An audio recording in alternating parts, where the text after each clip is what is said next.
Do sonho à conquista, há muita vida real pelo caminho. A jornada até a aprovação não é fácil. Entre trabalho, estudos e compromissos diários, o tempo parece nunca ser o suficiente. Sem falar no medo de não dar conta ou na ansiedade de por onde começar. Mas uma coisa é certa: o que impulsiona todo mundo a seguir em frente é o sonho, o desejo de construir uma carreira sólida, de conquistar estabilidade, de abrir as portas para uma nova etapa na vida. No CEISC, sabemos que sonhar é o ponto de partida, mas é o aprendizado, o planejamento e a estratégia que transformam o sonho em realidade. Por isso, ensinamos as pessoas a aprender, de verdade. Somos especialistas nisso. Nosso jeito de ensinar vai além do conteúdo técnico. Aqui, a gente entende o seu ritmo, suas dúvidas e sua realidade. Preparamos você não só para passar nas provas, mas para enfrentar os desafios de uma carreira inteira. Porque no final, o verdadeiro sucesso é mais do que passar em um exame, é transformar o seu futuro. Cada vez que essa transformação acontece, temos a certeza de que o nosso sonho também se tornou realidade.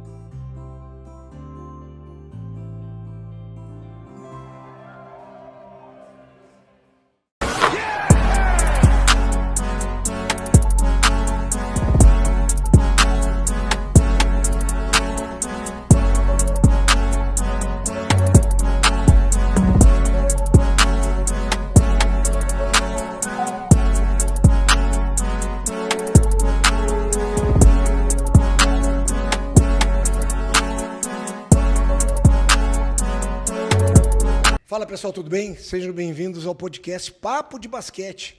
Esse que analisa sempre os dois últimos jogos do CEISC União Corinthians. Hoje, mando aquele abraço especial aos nossos patrocinadores, ao CEISC Cursos Preparatórios e ao Chocolates Caterino. Abraço especial ao professor Nidal e ao Adriano Ferrugem, parceiros aqui do programa Papo de Basquete e do podcast também Crônicas do Garrafão, que vocês vão acompanhar já com o segundo programa já gravado, com o Lucas Brandão e com o Renan.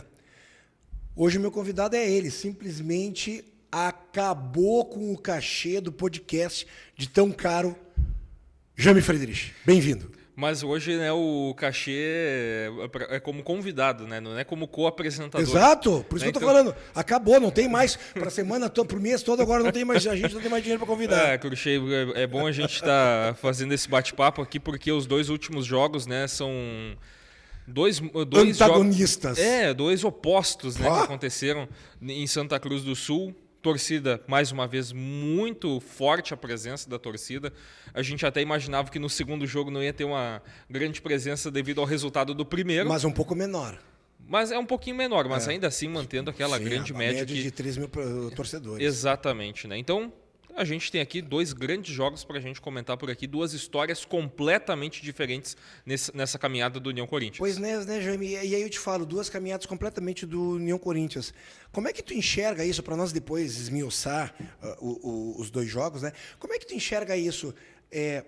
48 horas separam um jogo de outro, 48 horas separam as atitudes de um jogo de outro, 48 horas separam os protagonistas de um jogo de outro. Eu continuo usando aquele termo, montanha-russa. Nós estamos numa montanha-russa? Olha, Cruxem, eu acho que esse primeiro jogo, né, que a gente começa a falar de União Corinthians e Paulistano, a equipe do União Corinthians ainda estava digerindo a derrota para o Rio Claro. Concordo e contigo. eu acho que a postura permaneceu ainda um pouco nessa partida do que a gente viu no jogo contra o Rio Claro lá no último período. O União Corinthians começou bem a partida, até o Paulistano tentando ainda se encontrar um pouco na partida. O União Corinthians teve um começo forte. O Cárdenas, mais uma vez, muito bem na partida, mas também um começo forte do Barnes. Procurando jogar embaixo da área pintada nesse jogo paulistano. Exatamente, né? Atacando muito o garrafão do Paulistano, atacando muito com faltas. Jogo físico, né? Se aproveitando, né, de bater para cima, porque o garrafão do Paulistano é o Sivert e o Léo Demétrio, né? E são dois jogadores que têm muita qualidade, mas não são aqueles caras porradeiros embaixo do garrafão. O Léo Demétrio, ele é um cara que espaça muito bem a quadra, e o Sivert mais ainda, né? Mas e o União Corinthians foi para jogar na porrada embaixo do garrafão e fez muito bem isso no primeiro período. Só que à medida que o paulistano foi ajustando seu jogo e a gurizada foi colocando um um jogo mais físico, mais veloz, principalmente, o União Corinthians não conseguiu achar uma alternativa para conseguir inibir isso. E Porque aí, eu acho que a gente até aceitou essa marcação do Paulistano. A gente Paulistano acabou... variou muito, né, entre zona Exato. e marcação homem. E a gente acabou aceitando isso. Por exemplo, vamos lá, a gente foi pro jogo do Pinheiros com o nome na cabeça. Do Pinheiros. Sim.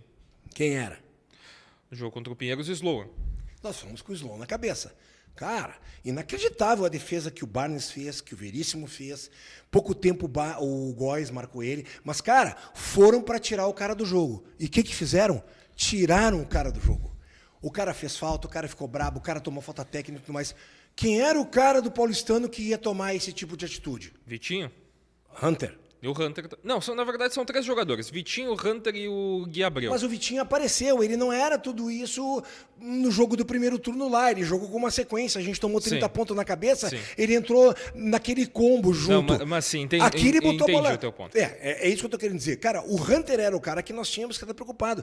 E ele fez o protagonismo do jogo. Lógico que o Vitinho fez um jogo acima da média. O Vitinho, no final, ele rasgou todas as bolas para dentro quando a gente resolveu apertar a marcação e fechar um pouco, né? Vamos dificultar. Ele foi o cara que desequilibrou, né? Foi lá para dentro, bateu falta até dizer chega.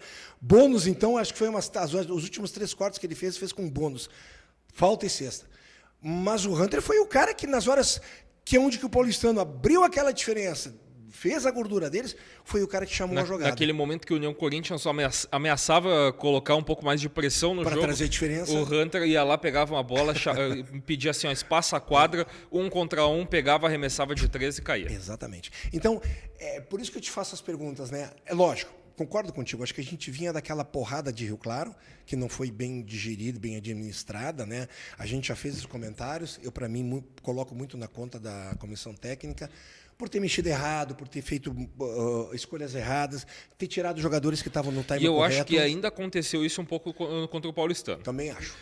Eu acho que o principal exemplo foi o Isaac no jogo. O Isaac ele teve um excelente começo de jogo quando ele entrou em quadra no segundo período. Matando bola de 3. Já no primeiro período, na verdade. Sim. O Isaac começou marcando bem, matando bola, como tu bem disse. Só que daí o Iriart ele não dá uma sequência para ele na partida. Não de imediato. Segundo período, o Isaac ele mal jogou. Né, quando ele começou bem no primeiro período. E a gente faz essa leitura aqui no final do terceiro quarto, né, com alguns erros que a gente vive cobrando do Rossetto, que é um armador que tem uma qualidade que a gente já sabe disso, no entanto que demonstra em jogos quando a equipe do Seis, que o União Corinthians vai bem, que ele pode produzir junto com o time, e aí ele volta para o último período também com o Rossetto na quadra e meio que parece que esquecendo o Holler no banco.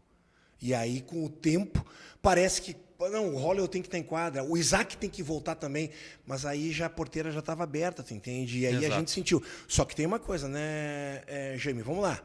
Cara, nós jogamos com uma baita de uma equipe, né, cara? Não, esse time do Demetrios, do Paulistano, ele vem numa crescente ferrada assim, no campeonato. Se eu não me engano, antes da vitória contra o União Corinthians, tinha só a derrota para o Pinheiros no Super 8, mas em fase regular acho que eram 5 vitórias consecutivas no campeonato. É um time bem administrado, o Demetrio Ferraçu tem o time na mão, ele gira bem os jogadores e acaba acontecendo isso que nós vimos, né? Um dos jogadores que a gente achou que não ia ser protagonista, que ia ajudar a levar o time, que até então, no primeiro e segundo quarto, ajudou a organizar o time do Paulistano, simplesmente botou a bola debaixo do braço, que foi o Vitinho. Fez um jogo simplesmente absurdo. E cresceu no momento que o Paulistano precisava crescer. É um armador que o Vitinho ele é cria da base do Paulistano. Sim.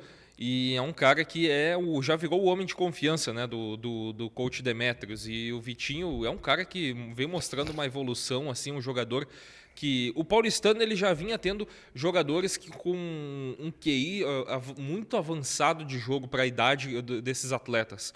2 já acabaram de sair, vão jogar o college nos Estados Unidos, que é o Atauri e o Gabriel Landeira. Já estão lá, né? Já estão lá, né? É. O Landeira, que é, para mim, um armador sensacional, né? Foi o melhor jogador da seleção brasileira no título do Global Jam. Sim. Né?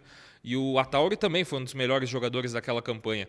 E o Vitinho Brandão, ele não fica muito atrás. Na verdade, ele vem ganhando mais espaço agora. Ele é o armador titular, né? Desde a saída do Landeira. E o Vitinho, ele assumiu a responsabilidade numa boa na armação do Paulistano. Ele é mais novo, né, que essa gurizada, e assumiu numa boa. Eu vejo o time do Paulistano muito semelhante ao time do Pinheiros, uma gurizada nova, extremamente atlética, extremamente veloz, rápido demais. A transição do Paulistano é algo absurdo. Sim. Sabe? Toma a bola, já cobra o fundo bola. Tipo assim, ó, cara, não tenho tempo de ficar aqui chorando que a gente tomou uma cravada ou tomou uma bola de...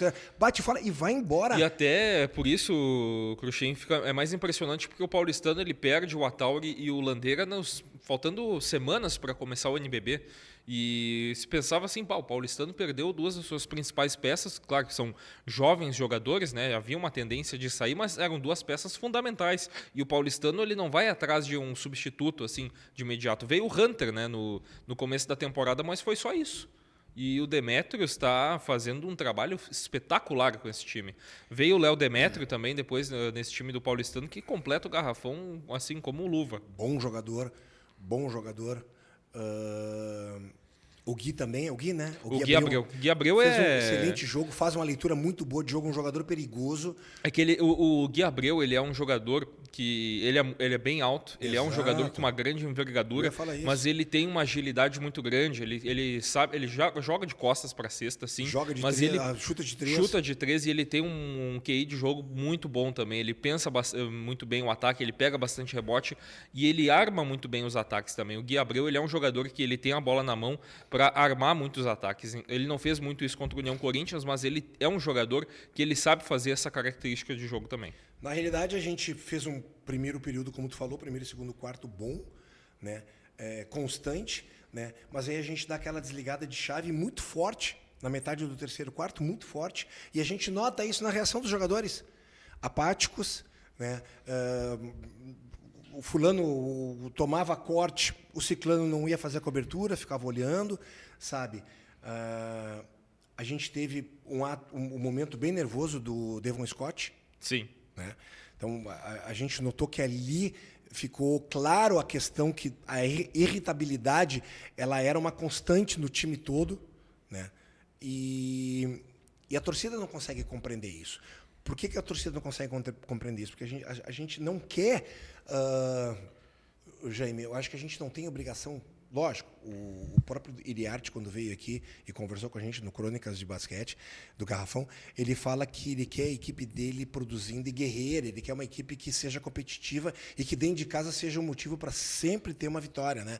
Mas a gente sabe que tem algum momento, e para mim aconteceu isso no jogo do Paulistano, ficou claro a diferença técnica, né? Naquele momento. Aonde que fica essa lacuna é onde que entra a vontade do jogador, né? E a torcida cobra isso. Porque a torcida quer isso.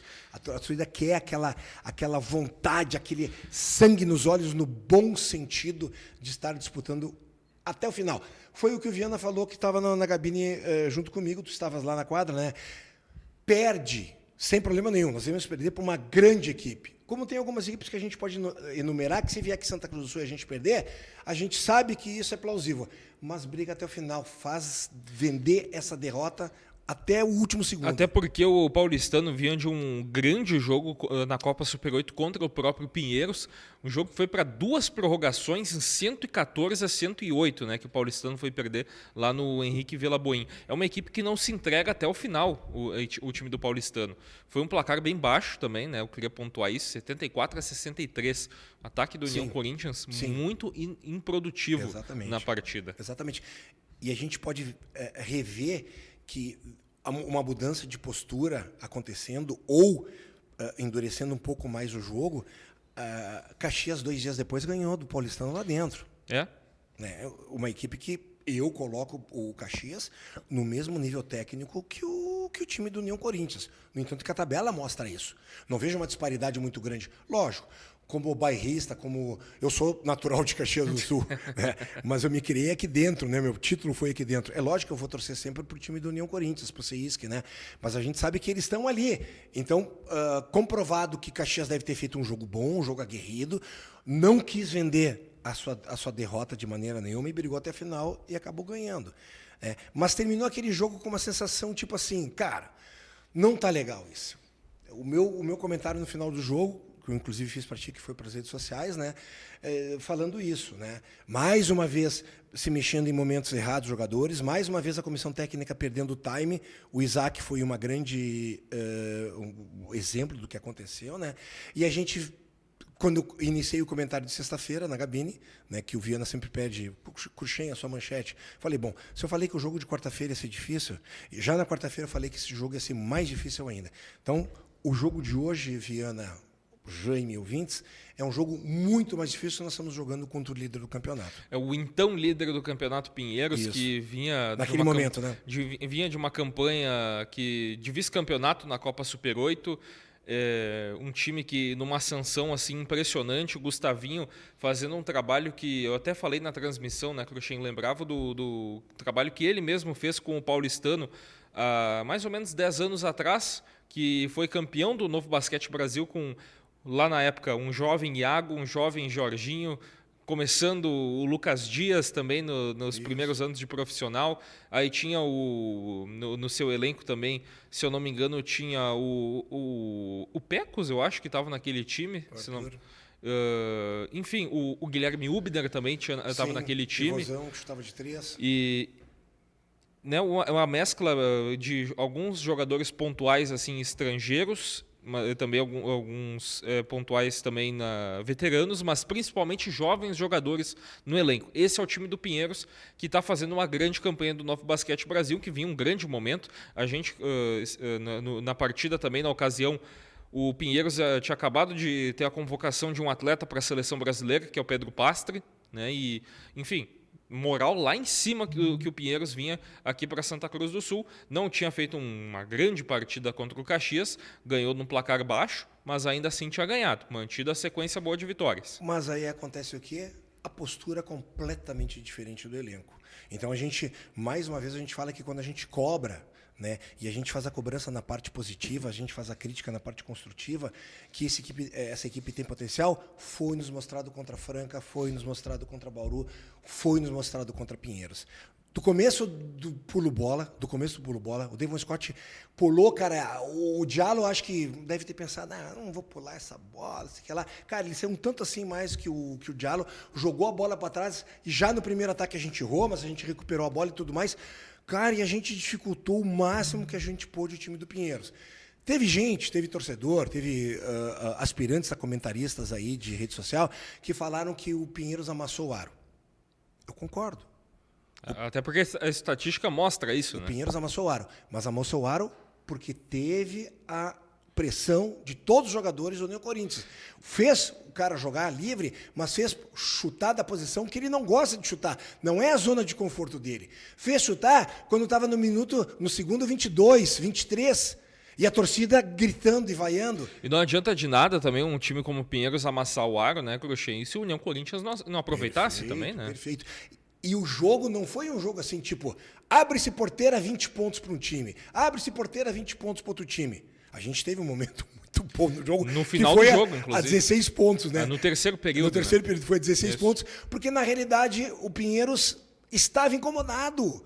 O próprio Gustavinho começou a fazer substituições e ele foi acertar no time nos últimos 6 minutos com o Vitinho.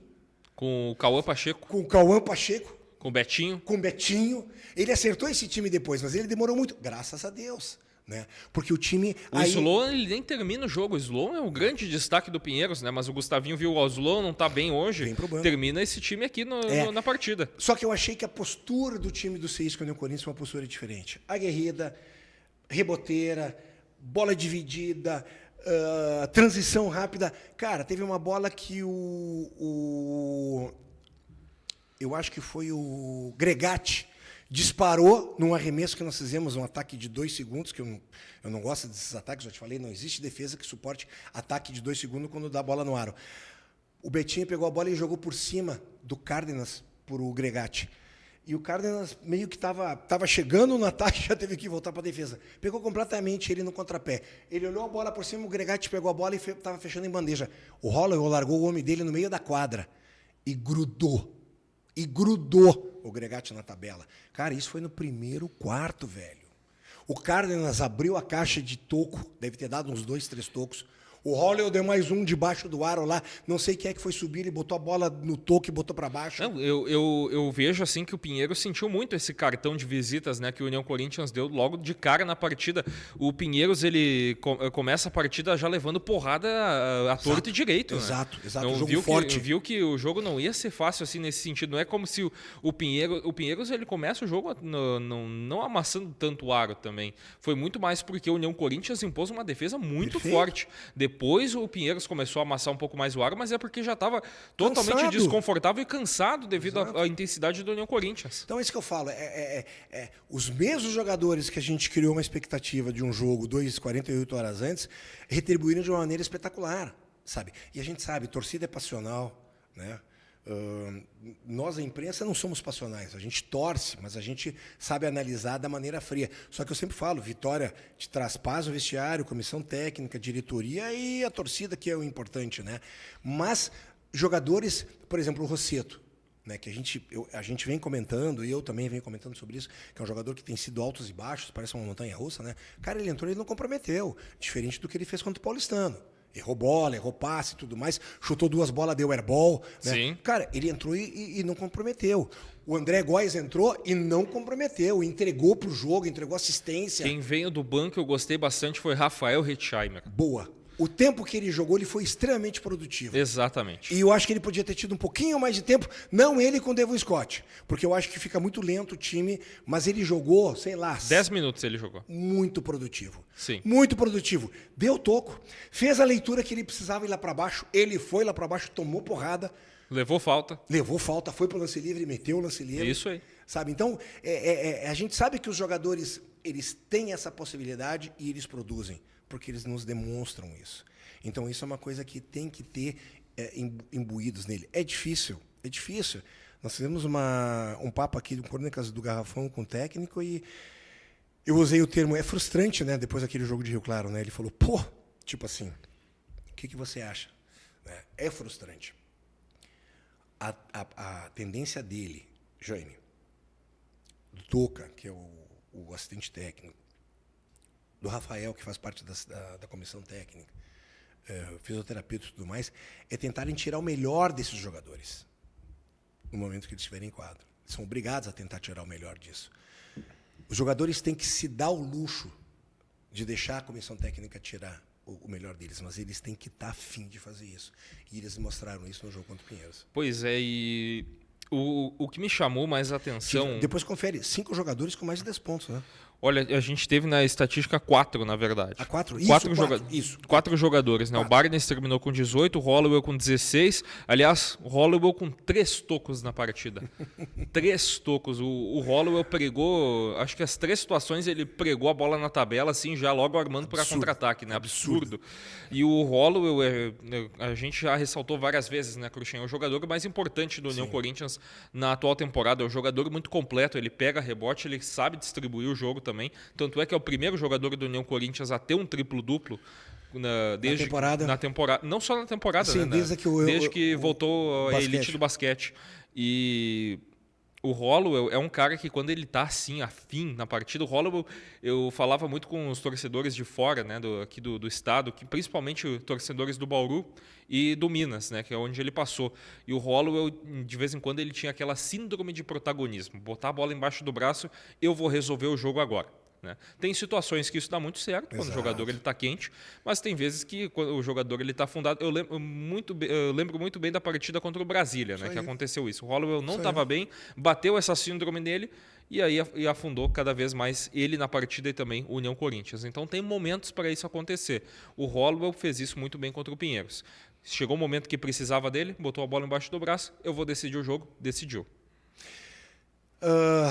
Eu acho que é um desafio muito grande, né, para a comissão técnica manter os jogadores sempre nesse pique de atenção, mas eu achei muito legal porque foram 4 quartos onde que eu falava, tem que manter esse foco de concentração, tem que manter esse foco de concentração. Mais uma vez eu digo, e eu reforço, um campeonato longo desse, uns jogadores que têm 26, 30 minutos de jogo, tu exigir deles 30 minutos jogar no auge do foco é muito difícil. O Pinheiros também, importante ressaltar, média de 86 pontos por jogo, essa equipe, O União Corinthians segurou para 70. Para Exatamente. 70. É. E chegou a 70 porque teve um último período bom na partida do Pinheiros, né, tentando uma reação que fez 24 pontos.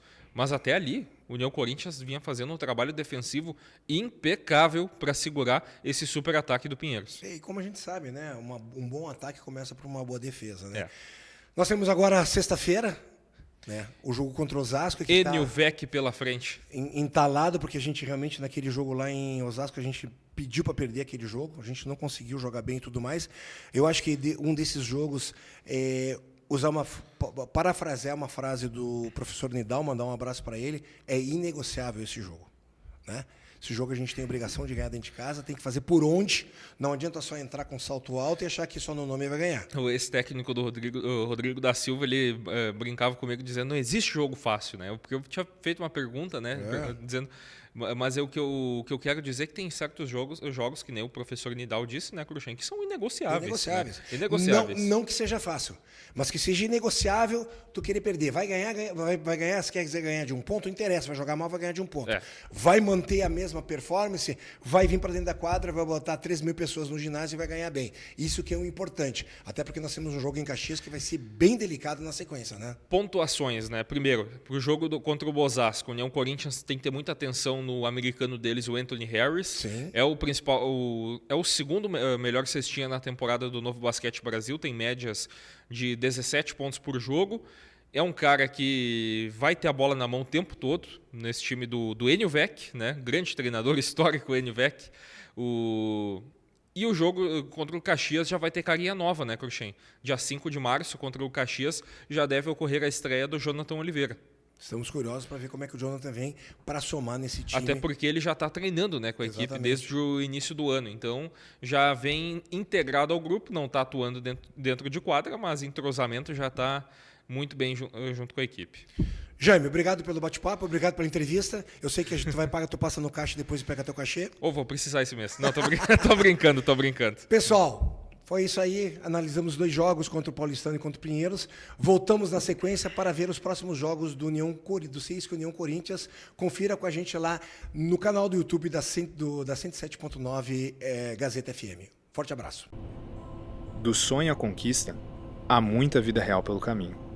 A jornada até a aprovação não é fácil. Entre trabalho, estudos e compromissos diários, o tempo parece nunca ser suficiente. Sem falar no medo de não dar conta ou na ansiedade de por onde começar. Mas uma coisa é certa: o que impulsiona todo mundo a seguir em frente é o sonho, o desejo de construir uma carreira sólida, de conquistar estabilidade, de abrir as portas para uma nova etapa na vida.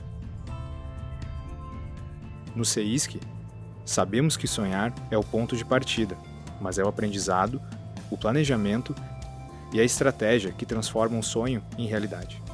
Por isso, ensinamos as pessoas a aprender, de verdade. Somos especialistas nisso. Nosso jeito de ensinar vai além do conteúdo técnico. Aqui, a gente entende o seu ritmo, suas dúvidas e sua realidade. Preparamos você não só para passar nas provas, mas para enfrentar os desafios de uma carreira inteira. Porque no final, o verdadeiro sucesso é mais do que passar em um exame, é transformar o seu futuro. Cada vez que essa transformação acontece, temos a certeza de que o nosso sonho também se tornou realidade.